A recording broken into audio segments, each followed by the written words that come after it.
तो कांग्रेस का बोया हुआ पाप का बीज बीजेपी की रात में एक अटल वृक्ष बनकर खड़ा हुआ। हम बात करेंगे नीट की। जो भारत के 22 लाख छात्र अभी नीट का एग्जाम देने वाले थे, लेकिन राजस्थान के सीकर में पेपर लीक का मामला सामने आया तो तुरंत परीक्षा रद्द कर दी। और यहाँ 22 लाख बच्चों पर क्या बीतती होगी। कहीं बच्चे तो 5 साल से नीट अटेम्प्ट की तैयारी कर रहे हैं और राजस्थान के महंगे इंस्टीट्यूट है, जयपुर है, कोटा है, सीकर है, उनमें 10-10 लाख रुपए लग जाते हैं 3 साल तक तैयारी करने में। फिर वो बच्चा परीक्षा में बैठता, अंतिम समय में वो परीक्षा पेपर लीक हो रहे। लेकिन यह सारा श्रेय जाएगा कांग्रेस के दो दिग्गज नेता प्रणब मुखर्जी और कपिल सिब्बल, दो जातिवादी ने 2010 में नीट का प्रस्ताव रखा और 2013 में सुप्रीम कोर्ट में हरी झंडी मिल गई और आज तक लगभग 4-5 बार बड़े स्तर पर उसका स्कैम हो चुका है। लेकिन समय अंग्रेजों के आने बाद दलित आदिवासी पिछड़ों के बच्चे पढ़ने लगे तो 12वीं के बाद सीधा उनको एडमिशन मिल जा रहा था। तो उन्होंने एक नीट का एग्जाम लाया जो NEET नेशनल एलिजिबिलिटी टेस्ट लाए, तो जिसका एग्जाम करवाता था NTA नेशनल टैलेंट एजेंसी। तो उन बच्चों को पीछे रखा जाए। फिर भी हमारे बच्चों ने रात दिन रगड़ रगड़ के पढ़कर फिर इस एग्जाम में आने की तैयारी कर और एग्जाम में क्वालिफाई होने लगे तो उन्होंने पेपर लीक करवा दिए।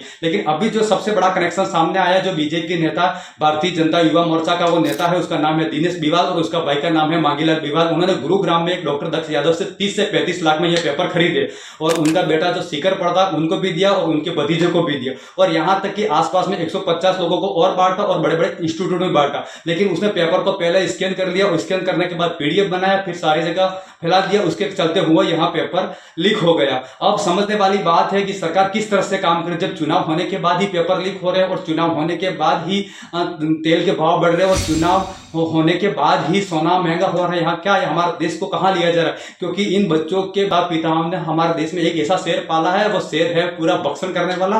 तो इस शेर को कोई जवाबदारी नहीं है कि कौन क्या करे कौन क्या ना